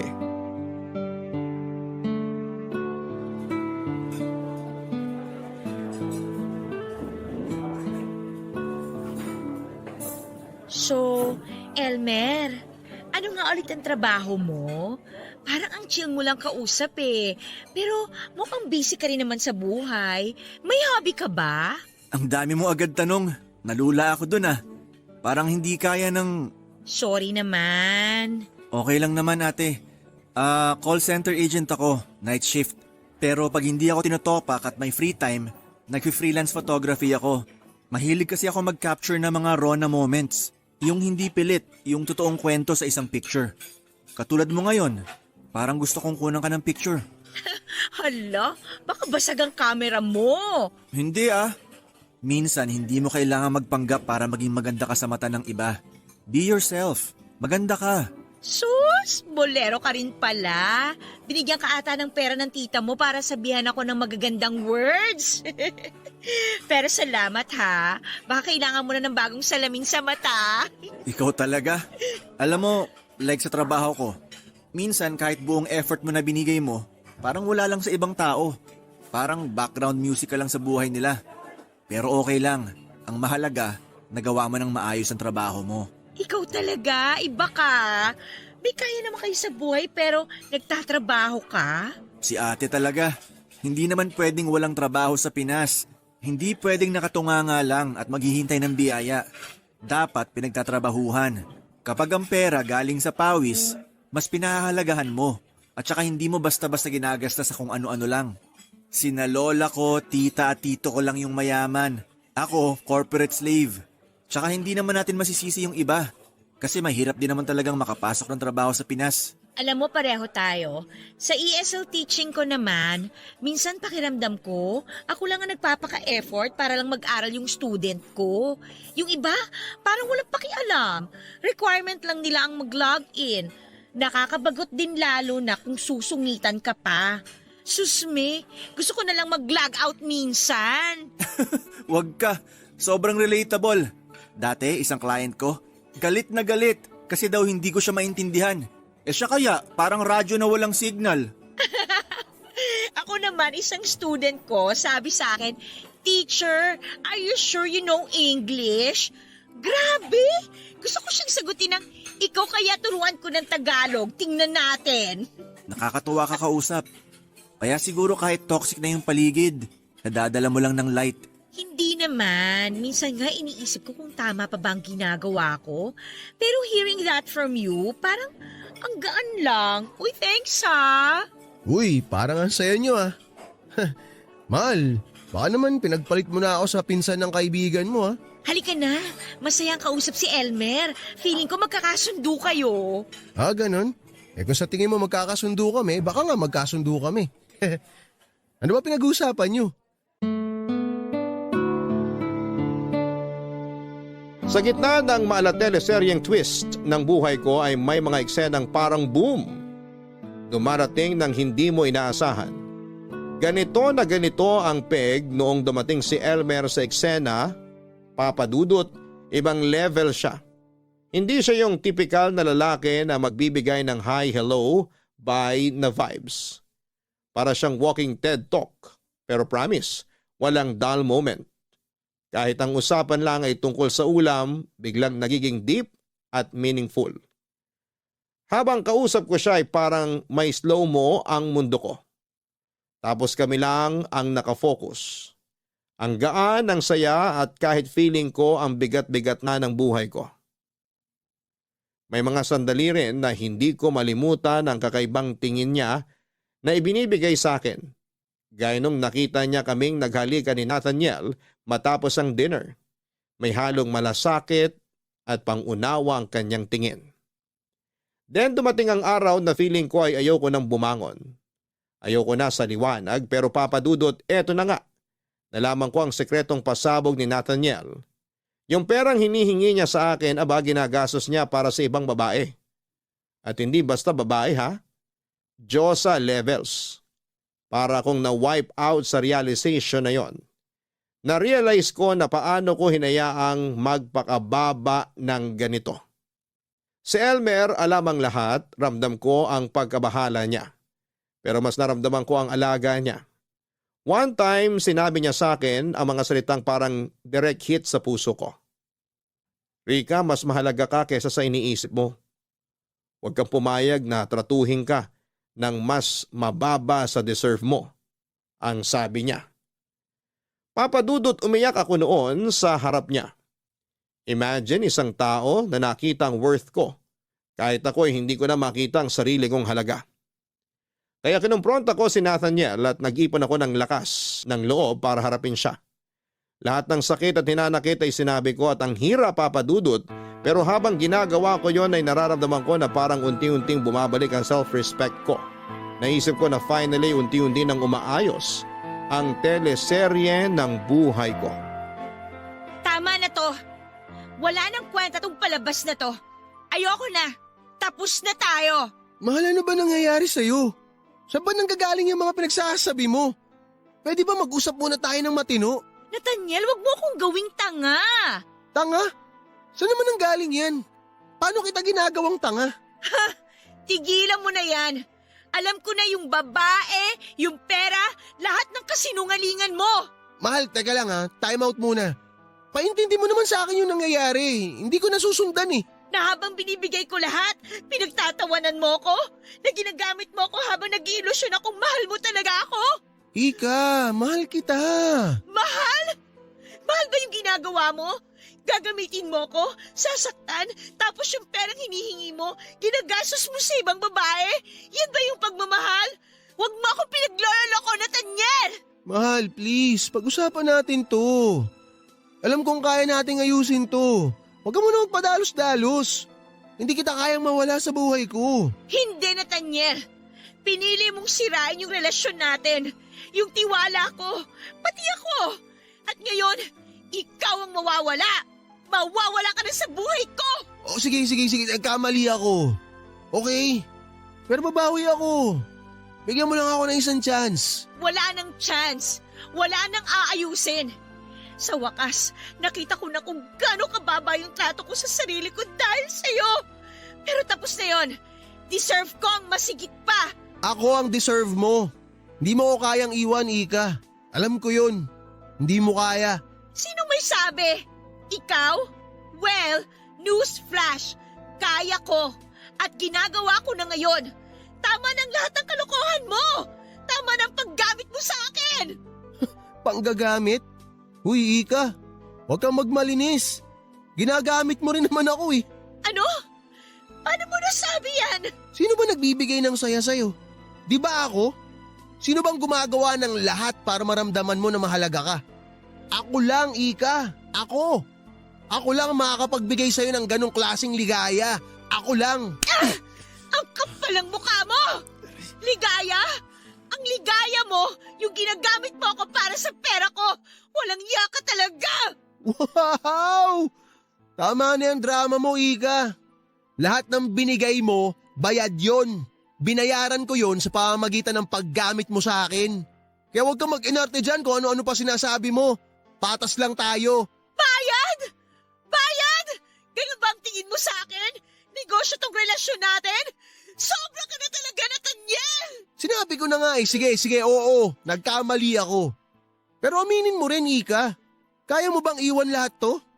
Kaya mo talaga akong iwan? Sigurado ka? Oo, Nathaniel, kaya ko. At ginagawa ko na. Tapos na tayo. Wala na akong pakialam sa'yo. Simula ngayon, malaya na ako mula sa'yo. Ika, please naman oh. Huwag mo namang gawin sa akin to. Huwag mo akong hawakan. Umalis ka na. Alam mo, Papa Dudut, natutunan ko na talagang ipaglaban ang sarili ko. At higit sa lahat ay natutunan kong pahalagahan ang mga taong totoo ang malasakit sa akin gaya ni Elmer. Hindi ko talaga ine-expect na siya pa ang magiging game changer sa buhay ko. Sa kabila ng pagiging wasak ko noon, unti-unti kong nahanap ang lakas ko. Pero ewan ko ba, Papa Dudut, aminado ako na may mga gabi pa rin na parang gusto kong i-rewind ang moments namin ni Nathaniel. Yung mga yakap, yung mga halik, parang nakaka-nostalgic kahit alam kong toxic siya. At kahit si Elmer na yung ultimate comfort guy ko. May times talaga na ang puso ko ay ewan ko ba, parang naglalag out. Pero grabe si Elmer, hindi sumuko kahit ang gulo-gulo ko. Parang may sayad na yata ako at may bipolar disorder. Pero slowly but surely ay pinakita ni Elmer kung ano ang pagmamahal na pure at walang kasinungalingan. Isang beses dinala niya ako sa bahay nila, Papa Dudut. Shock na shock ako kasi for the first time ay na-feel ko ang love na walang halong pain. Tapos ayun na nga, nag-confess siya. May feeling siya para sa akin. Siyempre kinilig ako. Naging kami o hindi ba, akala ko eto na ang fairy tale ending ko. As in super saya namin, ang dami naming kwentuhan, asaran at kulitan. Sabi ko pa, Lord, eto na ba talaga? Feeling ko ay narinig ko pang sinabi ng langit na yes, Rika, eto na. Pero Papa Dudut, hindi ko inaasahan na magiging plot twist ang buhay ko. After 1 week lang ay bigla siyang nawala. Walang paramdam. Walang pasabi. Ang malala ay nag-effort pa ako na magpagawa ng cake para i-surprise siya sa birthday niya. Pero guess what? Ako lang ang kumain ng cake na yon. Promise, ang sakit-sakit. Literal na yon ang pinakamalungkot na cake sa buong buhay ko. Tinext ko siya non-stop pero wala talaga hanggang sa finally naka-receive ako ng text na pinaka-heartbreaking sa buong buhay ko. Stop bothering me. Nasaktan ako, Papa Dudut. Parang yung moment na nasa alapaap ako ay bigla na lang akong nahulog. Walang parachute. Diretso sa lupa. Si Elmer na akala ko ay light of my life ay biglang naging shadow na lamang. Kaya sabi ko sige na nga magbabagong buhay na lamang ako. Magpapaka-independent woman ako. I packed my bags at nagbagyong mag-isa. Supposedly kami dapat ni Elmer ang pupunta sa Baguio together. Pero ayon, malamig ang Pasko ko. At hindi dahil sa weather kung hindi sa puso ko. Siyempre nagbabaka sakali pa rin akong makita siya doon pero wala talaga. Tinanggap ko sa mga araw na yon na magiging malungkot ang bagong taon ko at magiging bitter ako sa mga paputok. Pero sa mga sandaling yon, hindi ko inaasahan na magte-text si Nathaniel. Sinabi niya na hindi siya tumigil sa pagmamahal sa akin. At ako raw ang tanging minahal niya. Humingi siya ng tawad sa mga nabitawan niyang salita noon sa akin. Dahil bugso lang daw yon ang matinding damdamin. Naramdaman ko ang pagkagulo ng puso ko, Papa Dudut. Sa panahon na yon ay napaisip ako kung dapat ko bang buksan muli ang puso ko para sa kanya. O dapat ko na bang tapusin ang lahat at magpatuloy na sa bagong simula na ako lang ang magmamahal sa sarili ko. Na forever akong single, na magiging bitter ako sa paputok ngayong bagong taon. Grabe, Papa Dudut. Binigyan ko si Nathaniel ng one last chance. Kasi nga naman, baka sakaling magbago siya, hindi ba? Pero naku, ang ending, hala hindi pa rin pala. Nahuli ko siyang may ibang babae and guess what? Ang habol lang pala niya sa akin ay ang pera ko. Pera, Papa Dudut. Imagine that. Ang sakit, promise, at parang ginawang punching bag ang puso ko. Pero alam mo, hindi ako nagpatalo. Sabi ko sa sarili ko, Ika, hindi ka basura. You deserve better. Huwag kang magpapaloko sa mga kasinungalingan. Kaya kahit ang hirap ay binitawan ko siya. Pero eto to be super honest, minsan ay naisip ko pa rin si Nathaniel. Pero hindi na dahil mahal ko siya. Alam ko na tawag lang yon ang laman, kaya kailangan ko na siyang i-let go. Tapos isang araw habang mag-isa lamang akong nagmumuni-muni, ay naisip kong i-text si Elmer. Ang tagal na naming walang update pero ewan ko ba. Parang biglang gusto ko lang ng kausap kahit friend lang. So ayun, nag-message ako at medyo kabado pa nga ako kung mag-reply siya. Pero nag-reply agad siya. Parang walang nagbago, ang witty, ang daming sense at ang gaan ng vibe niya ang kausap. Nagkwento ko kay Elmer ng mga ganap ko pati na rin yung mga walang kwentang mga bagay. Pero alam mo, Papa Dudut, iba siya. Hindi tulad ni Nathaniel na parang ATM lang ang tingin sa akin, si Elmer ramdam ko na may malasakit siya. May effort talaga. Nag-decide kaming magkita sa tabing dagat. Doon namin napag-usapan kung ano ba talaga ang meron o pwedeng meron sa amin. Papa Dudut, kakaiba talaga siya. Ang saya ng simpleng moments namin. Parang may spark na hindi nawala kahit pa ang tagal na naming hindi nagkita, Papa Dudut.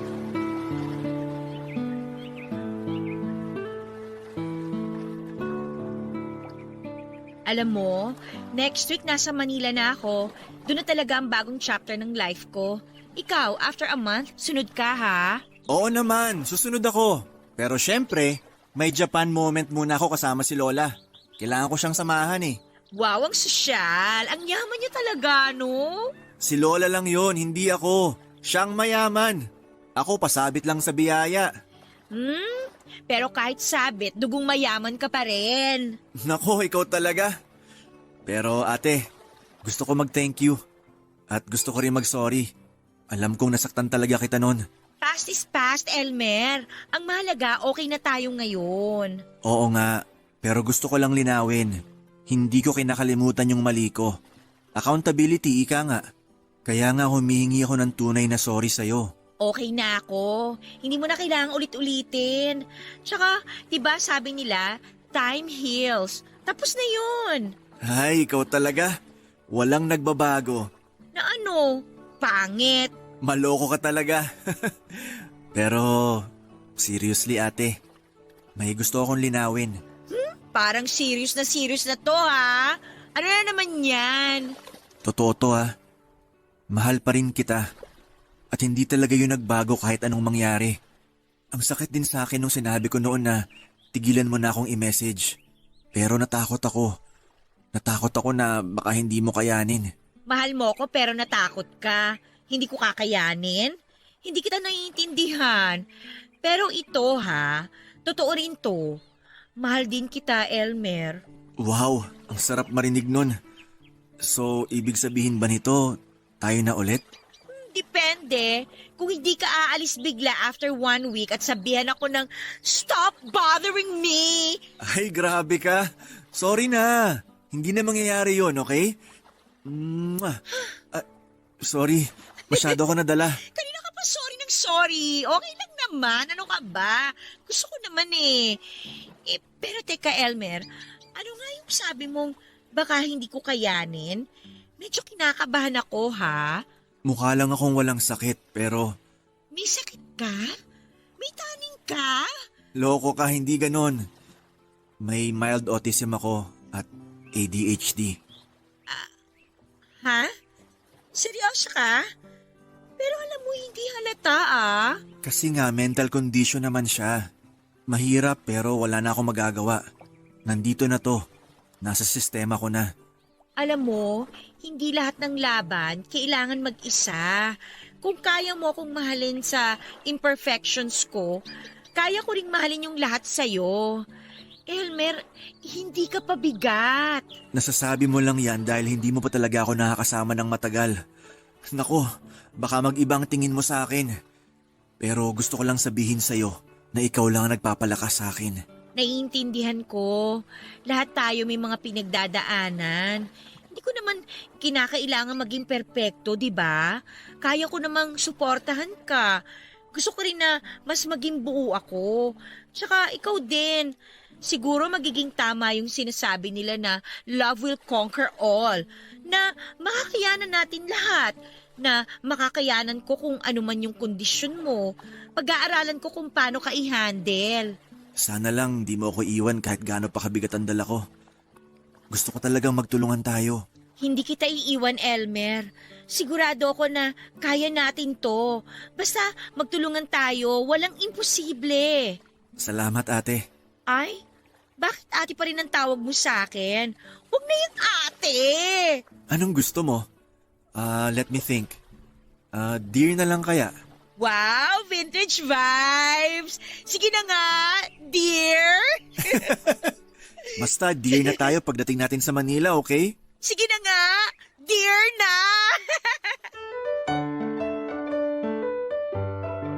Isang buwan ang nakalipas mula nang umalis ako sa bayan namin ay sumunod naman agad si Elmer sa Manila. E di ayon, nag-live-in na kami. Kinikilig pa rin ako kasi kasama ko siya araw-araw. Pero habang tumatagal ay napapansin ko na yung kakaibang quirks niya. May mild autism, ADHD episodes at bipolar tendencies pala siya. Sa isip ko ay carry ko to, love ko siya pinili ko to so laban lang. Pero papadudot, grabe ha. Ang mood swings ni Elmer ay parang weather sa Pilipinas. Hindi mo mahulaan. Minsan ang sweet-sweet niya. Parang papi na gusto lang lambingin. Pero may days naman na parang wag mo siyang lalapitan, parang ibang tao na siya. Naguguluhan tuloy ako. Like ano ba talaga tayo, Elmer? Kahit mga simpleng bagay nagiging komplikado. Ang sakit isipin na parang ako lang ang nagsisika para maging okay ang lahat. Pero alam mo kahit na ganoon ay mahal ko pa rin siya. Ramdam ko na kailangan niya ako kaya sabi ko ay push mo yan, girl. Pahabaan ng pasensya para sa love. Bawat araw, self-pep talk ang peg ko. Kaya mo to, love mo siya. Tapos isang gabi habang tulog na kami, Bigla akong nagtiri-eyed sa kakaisip. Hindi ko napigilan at hinalikan ko siya kasi feeling ko ay yun lang ang paraan para maramdaman niya na mahal ko siya at para maramdaman ko rin ulit yung Elmer na minahal ko.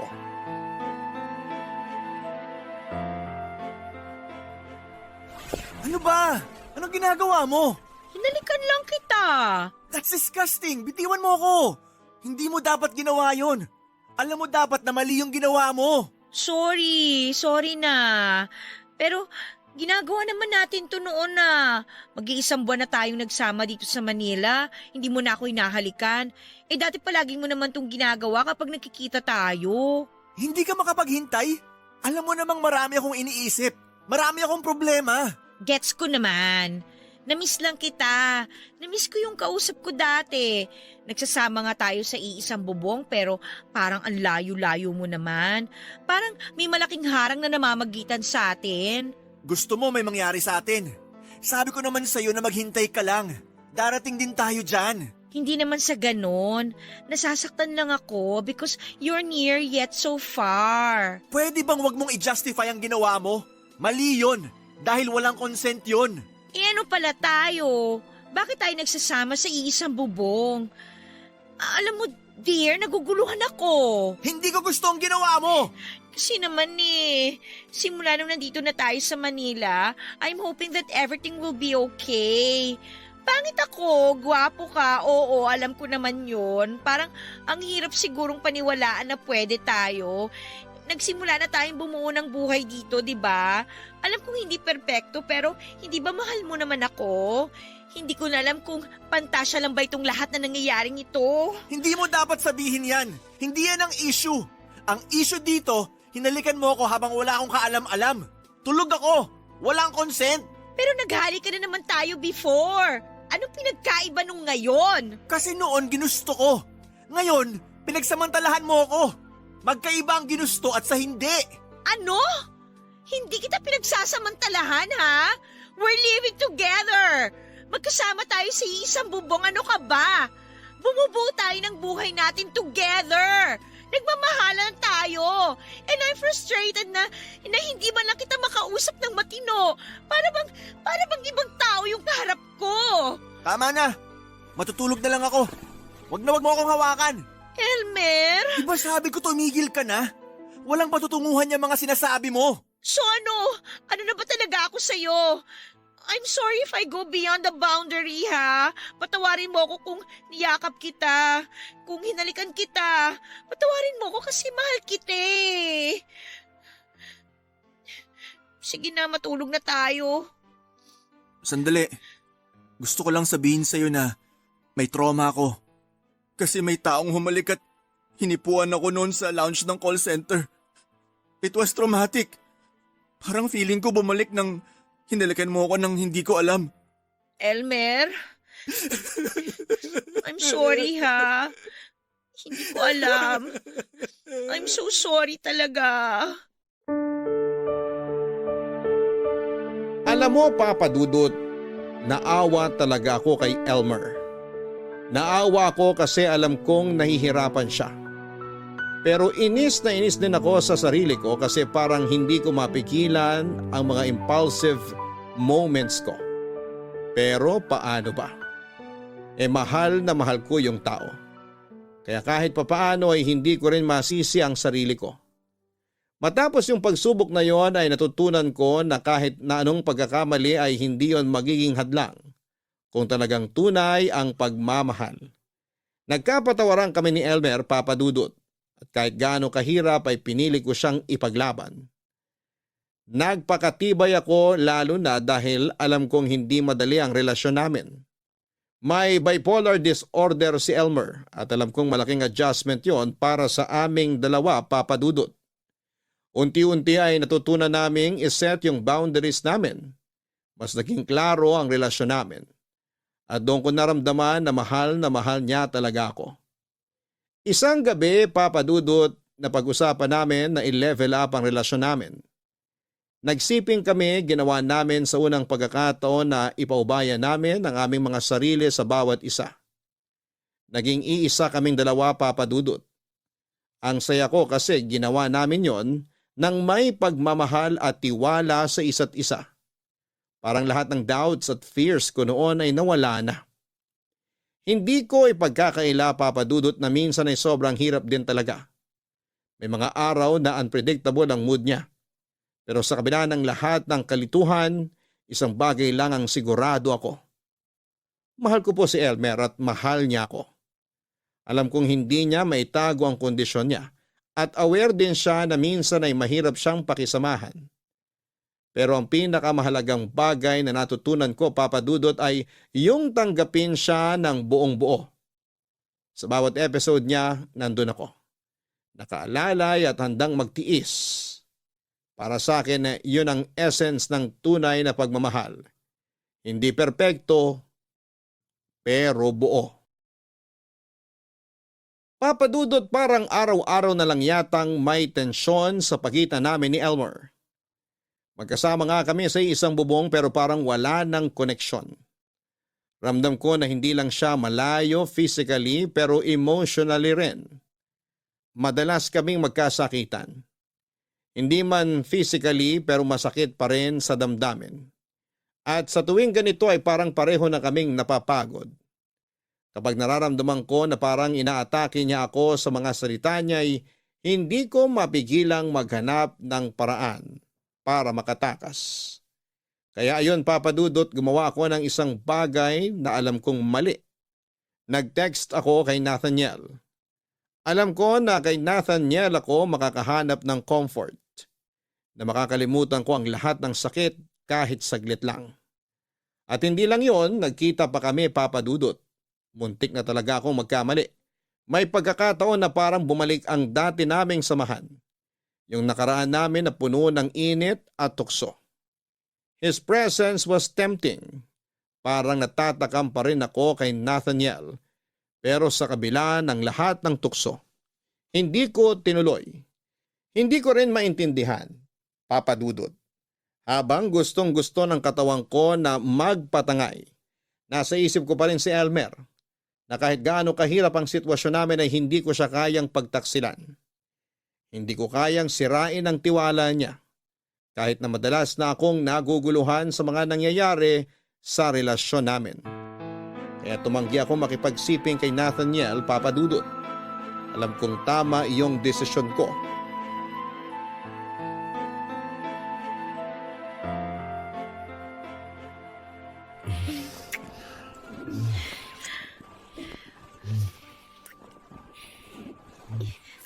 Teka, wag! Mahal, bakit? Hindi tama to, Nathaniel. Mali to. Mali. Kaya nga tayo nagkita, di ba? Dahil sabi mo miss mo na ako. Ako rin, miss na rin kita. Pero mali pa rin. Hindi ko dapat ginagawa to. Ano sinasabi mong hindi mo dapat ginawa to? Text ka ng text sa akin. Nagpapakyut ka pa sa mga chat. Tapos ngayon mali na? Ano ba tingin mo sa akin, Nika? Laruan? Nathaniel, I'm sorry. Pero nakukonsensya na ako eh. Hindi dapat ako pumunta dito. Konsensya? Huwag ka nga nagpapadikta dyan sa konsensya mo. Kaya mo bang tiisin yung nararamdaman mo? Kahit di mo aminin sa akin, kulang na kulang ka sa lambing. Ika, ibigay mo na sa sarili mo to. Alam kong gustong gusto mo rin naman to eh. No, wag! Tama na, ayoko na. Ayaw mo na? Ang bilis naman magbago ng isip mo. Ikaw ba bipolar o yung Elmer na yun? Kanina iba sinasabi ng mga mata mo.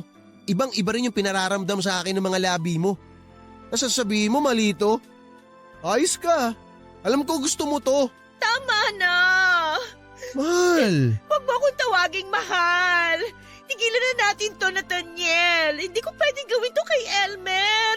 Hindi ko siya kayang lokohin. Mahal naman, nandito na tayo eh. Wala namang makakaalam. Sige, wag na nating ituloy. Magbibihis na ako. Pero bago ako magbihis, Ika, baka naman meron kang ekstrang pera. Lalapit muna sana ako sa'yo para manghiram.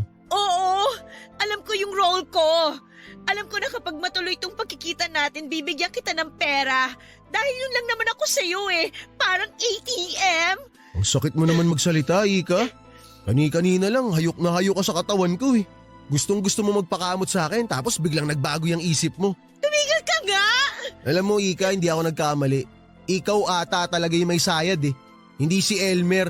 Mas ikaw talaga yung may sakit. Mas ikaw yung bipolar. Wala kang karapatan na insultihin ako at si Elmer!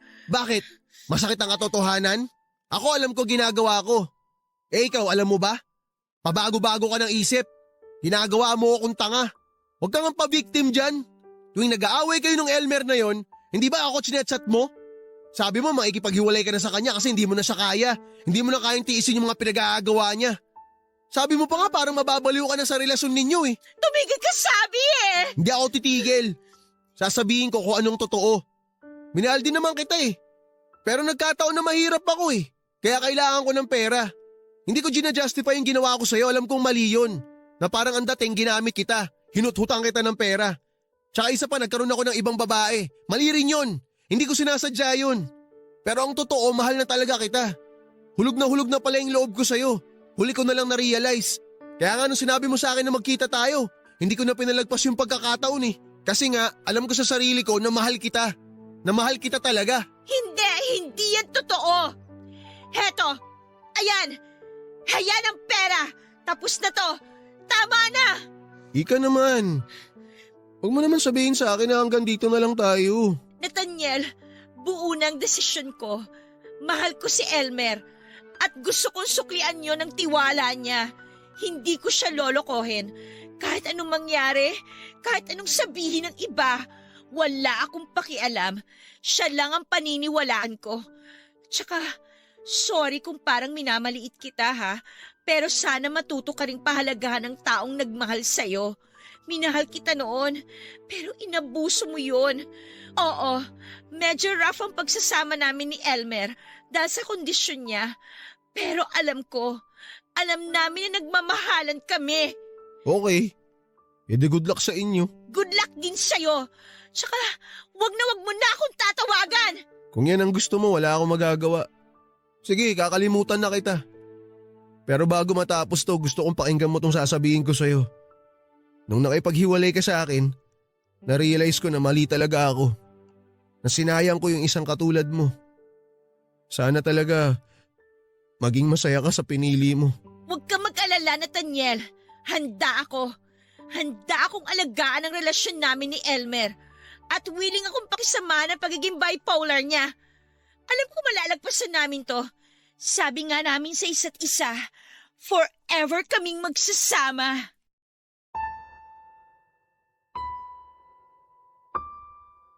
Mahal ko si Elmer, pero sa totoo lang minsan naiisip ko, paano na ako? Kaya ko bang ayusin lahat ng ito? Parang sa sobrang dami ng problema, nakakalimutan ko na rin kung paano ako dapat alagaan. Pero natutunan ko na may mga bagay talaga na worth fighting for.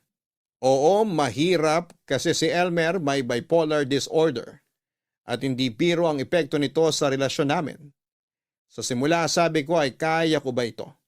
Makakaya ko bang makisama sa ganitong sitwasyon? Napuno kami ng tampuhan, iyakan at minsan ay parang gusto ko nang sumuko. Pero naiisip ko rin na kung mahal mo ang isang tao ay gagawin mo ang lahat para intindihin siya.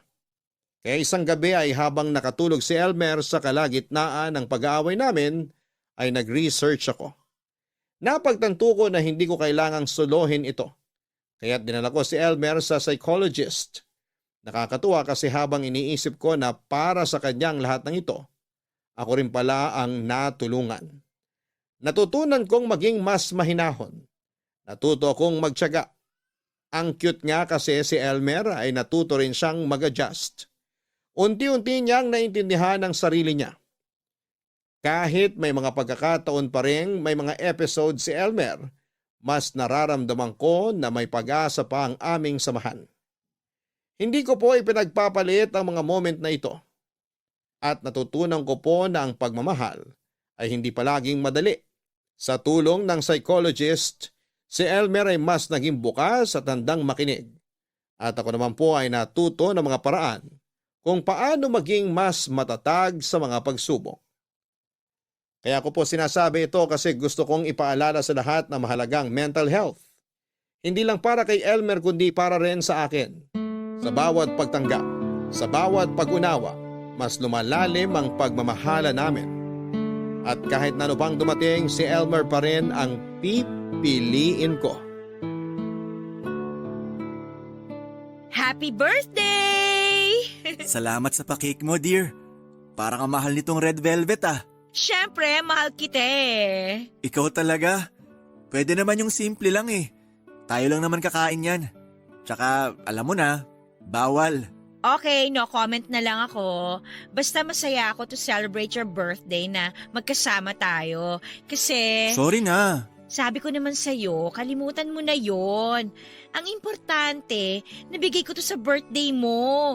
Kaya sa birthday ko, surprise mo rin ako ha. Nako, ano pa bang wala sa'yo? May karir ka naman. Tsaka meron kang, alam mo na, ako. Maraming pera! Dapat lang talaga maraming pera, no? Basta, magtatrabaho tayo para marami tayong savings. Para makagawa na tayo ng sarili nating bahay. Kahit maliit lang at madaling linisan. Alam mo, sobrang happy ako kasi minahal mo ko. Alam mo, dear, kung masaya ka, mas lalong masaya ako na minahal mo ko. Biruin mo, natiis mo ako. Bihira na rin makahanap ng ganon. At ang swerte ko kasi nahanap kita. Worth the tiis ka naman kasi. Tsaka pinakita mo sa akin na wala kang ibang hangad kundi ang mahalin ako, mapasaya ako, ganun. Salamat pala, dear, kasi pinilit mo akong magpunta sa psychiatrist. Dati kasi parang wala akong tiwala eh. Feeling ko kasi ginagaslight lang ako. Pero dahil nandyan ka, naging panatag ako. Ang importante, okay na tayo. Iniisip na lang natin yung financial security natin. Alam mo, ayoko na maging bipolar ang laman ng wallet natin. Kapag nandito tayo sa Pinas, yan talagang pinagbawal na teknik. Ang mawalan ng laman ng wallet. Kaya nga go, go, go, work lang tayo. Pero inaalagaan naman natin ang health natin. Mahal magpagamot kapag nagkasakit. Siyempre naman. Basta sobrang nagpapasalamat ako sa'yo. Kasi tinanggap mo ako kahit bipolar ako, may ADHD. Mild lang naman pero kapag may episodes, pagpasensyahan mo na lang talaga. Nakokontrol ko na siya, hindi ba? Nag-improve na ako simula nang dinala mo ako sa doktor. Oo naman. Sobrang laki kaya ng improvement mo. At mas lalo ko pang naramdaman ng pagmamahal mo. Kasi never ever kang nag-ask sa akin ng kapalit. Nako, kakain na tayo nitong cake. Ay, teka. Ako na lang ang mag-slice. Konti lang kakainin mo nito ha. Mahirap na. Alam ko. Basta konti lang talagang kakainin ko. Hindi po madali ang lahat, Papa Dudut. Pero sa kabila ng lahat ng pagsubok ay natutunan ko kung paano magpasensya at umunawa sa mga bagay-bagay. Sa pagsasama namin ni Elmer ay masaya akong sabihin na pareho kaming nagtutulungan sa bawat takbang ng aming buhay. Sa amin pong kondo, hati kami sa lahat ng gastusin at syempre nagtutulungan kami sa mga pangarap namin para sa hinaharap. Hindi ko po kayang ilarawan kung gaano kalaki ang pagbabago na nararamdaman ko mula na magkasama kaming dalawa. Lalo na nang kumonsulta si Elmer sa psychologist. Hindi lang siya nagbigay ng emosyonal na suporta kundi pinaramdam niya rin sa akin na maganda ako. Hindi lang sa panlabas kundi lalo na sa aking puso. Natutunan ko rin pong mahalin siya ng mas malalim at intindihin ang kanyang kalusugan. Pati na rin sa mental health niya. Dahil sa kanya ay naging mas mabuting tao ako, Papa Dudut. Ngunit hindi ko po maitatanggi na may mga pagkakataong nahihirapan pa rin po ako. Hindi ko po agad naintindihan ang bipolar disorder ni Elmer. Grabe po ang adjustment na kailangan ko. At minsan, ang mga mood swings niya ay mahirap pakisamahan. Kaya nagkakaroon kami ng tensyon. Pero sa mga ganong pagkakataon ay pinipilit ko pong intindihin siya. At natutunan ko rin na hindi ko dapat gawing responsibilidad ang pagpapasaya sa kanya. Kailangan ko rin pong magpatawad sa sarili ko at matutunan kung paano maging matatag para sa kanya. Ngayon po ay nagawa ko na pong yakapin ang lahat ng aspeto ni Elmer. pati ang bipolar side niya. Sabi ko nga ay pahabain ko pa ang PC ko para sa kanya. At sana po sa tulong ng pagmamahal namin ay magtulungan kami para mapanatili ang magandang relasyon. Umaasa po akong mabibigyan kami ng lakas at magandang kalusugan para magpatuloy ang aming pagmamahalan at maging normal ang aming pagsasama sa kabila ng lahat ng pinagdadaanan. Maraming salamat po Papa Dudut sa pagbibigay ng pagkakataon sa akin na maibahagi ang aming kwento. Sana po'y magbigay gabay ito sa mga taong may katulad ko na pinagdadaanan at matutunan nilang mag-intindi sa mga tulad ni Elmer. Gusto ko pong makita ng lahat na sa kabila ng mga pagsubok ay may pag-asa pa rin. Ang inyong kapuso at kabarangay forever, Ika. Sa totoo lang, ang mga taong may bipolar disorder ay hindi iba sa atin. May mga pangarap, may nararamdaman at may mga laban din na kailangang pagdaanan. Hindi madali ang kanilang pinagdadaanan. At tulad natin, sila rin ay nangangailangan ng pagmamahal, pag-aalaga at respeto. Hindi biro ang bawat araw na sinusuong nila, lalo na kapag ang kanilang emosyon ay mabilis magbago.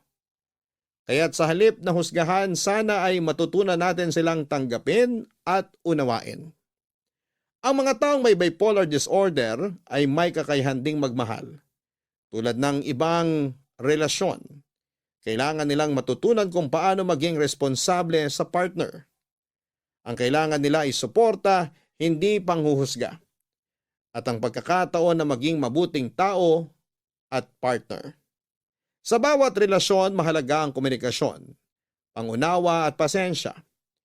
Kung may taong may bipolar disorder sa inyong buhay, tandaan na may mga pagkakataong mahirap silang kontrolin, pero hindi ito nangangahulugang hindi sila karapat-dapat sa pagmamahal. Sa halip ay bigyan natin sila ng espasyo at pagkakataon na ipakita ang kanilang kakayahan na magtaguyod ng isang malusog at matatag na relasyon.